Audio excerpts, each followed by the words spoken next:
What's the difference between picky eating and extreme picky eating? Should kids drag on and on and on being picky eaters? What should we expect in terms of how long is okay for a child to be picky?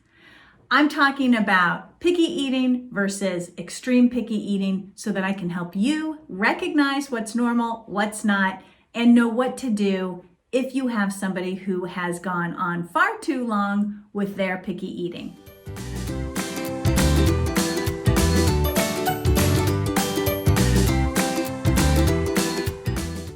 Hey everyone, I'm Jill Castle. Welcome to my YouTube channel. If this is your first time, I'm glad to have you here. Make sure you hit the subscribe button and click on the little bell. It'll give you a notification every time I release a new video so you can come and watch and learn more about childhood nutrition and feeding your kids.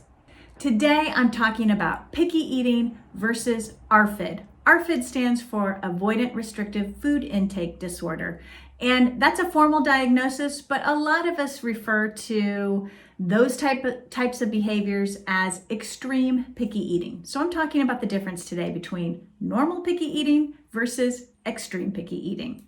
So what is normal picky eating? Well, I call it normal because I think it's expected in those toddler years. At the toddler ages, developmentally, there's a lot going on. There's a lot of independence seeking and separation. And a lot of times it shows up in how toddlers eat. So a typical child who is experiencing sort of that normal phase of picky eating is going to be between the ages of 2 and age 6. That's sort of considered normal. So if you've got a child who's a picky toddler, welcome to the club. A lot of parents have the same thing going on in their house. But what are the characteristics of normal or typical picky eating? Number one, food jags. So a food jag is that thing that happens when your kid wants to eat the same food over and over and over again. I remember one of my children, they just wanted hot dogs all the time. And I didn't even want to give them hot dogs, but they were getting hot dogs in other places in their lives. Hello, daycare. And they asked for them at home. And so we got into this food jag with hot dogs at one point. It's the same thing with chicken nuggets, mac and cheese, the same types of fruits. Kids can just get really attached to the foods that they like to eat. And this is part of picky eating. It's completely normal. Another thing that's very much a part of picky eating, normal picky eating, is a fear of new foods. We call this food neophobia. And food neophobia basically means kids are afraid to try things that they're not familiar with, that they don't recognize, that they've never seen before.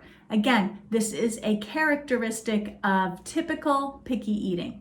And the last aspect of typical picky eating that can be very disturbing to parents is the fact that kids tend to drop the foods that they liked to eat before. So those apple slices your toddler was eating, one day they love them and the next day they refuse them and will not go near them. This is considered typical picky eating. What happens with that typical picky eater is they might drop a food, but then they'll regain it over time. It'll come back into the fold, and it was just a temporary situation. So extreme picky eating is a little bit different. It's all of those sort of normal symptoms that I described, but they go on for a little bit longer. Children with extreme picky eating can be 7, 8, 9, 10, 11, 12, adolescents, even adults. Oftentimes, children with extreme picky eating have a sensory component, so they might be a super taster. So they taste that prop chemical. It's a real turnoff to them, and it really dissuades them from eating any vegetables. Other children might have had a negative experience with eating. Maybe they choked, maybe they vomited when they were young, and that was a traumatic experience for them, and that is why they stay away from certain foods. Other children who might be on the spectrum from ADHD to autism might have a disorganized sensory system and really have trouble with the characteristics of food like temperature, texture, aroma.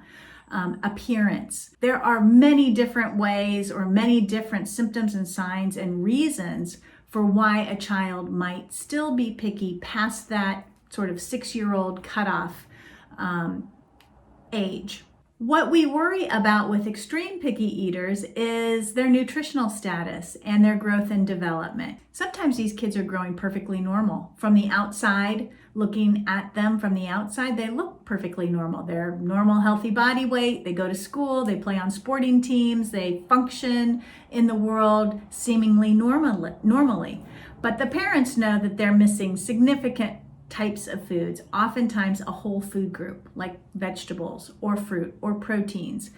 And they gravitate to other foods that might not be the healthiest foods for them, like chips and cookies and crackers and candy and sweets like that. As a dietitian, I am definitely looking at the nutritional status of the child who's more extremely picky, because that is where things can get a little astray.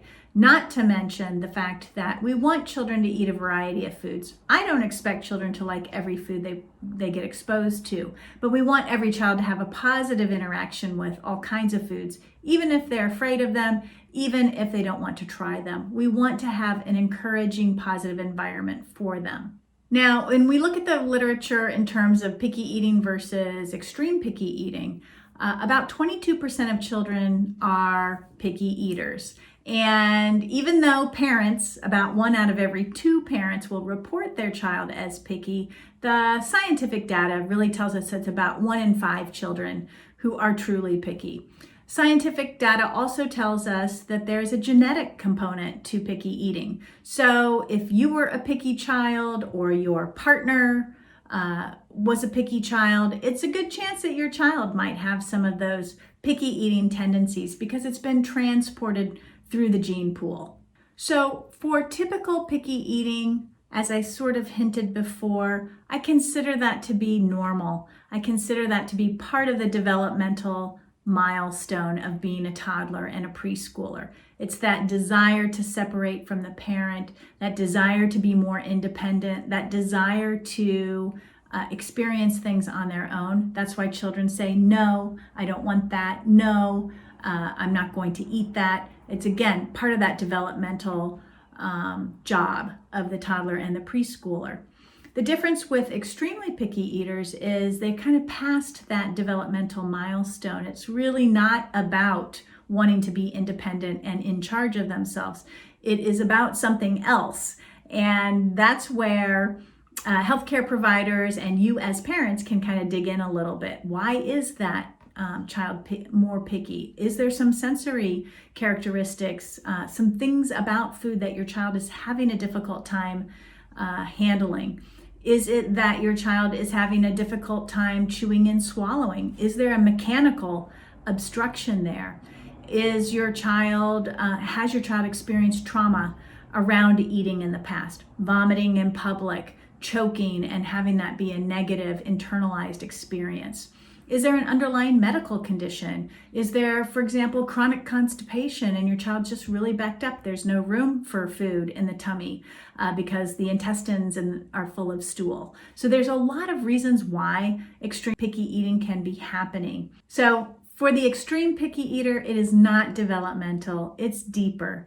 And I encourage all families who feel like they've got an extreme picky eater to start digging under the surface a little bit, peel the onion, if you will. There are a lot of healthcare providers out there that can help you determine if your child is typical picky eater, falling within all the norms developmentally, nutritionally, growth-wise, or is your child more of an extreme picky eater, and are there some therapeutic interventions that can help your child, such as food exposure therapy?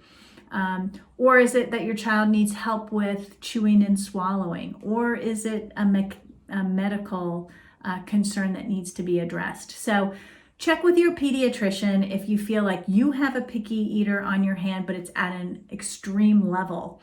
That pediatrician can help you find a dietitian, can help you find a feeding therapist, can help you even find a mental health counselor if your child is experiencing a lot of anxiety with their extreme picky eating.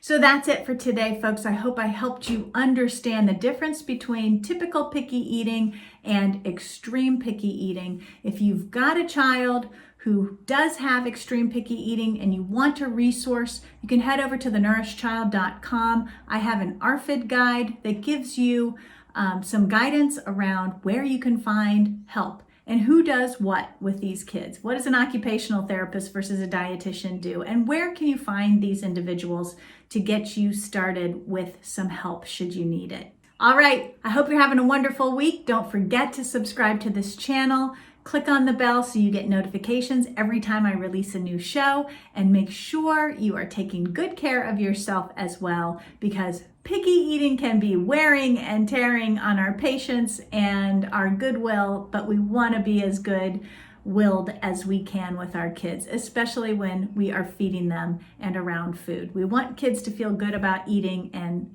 the food that they are eating and the experience of eating, and you can do a lot to set your child up in that department. All right, everyone, take care. Have a great week. I'll see you next time.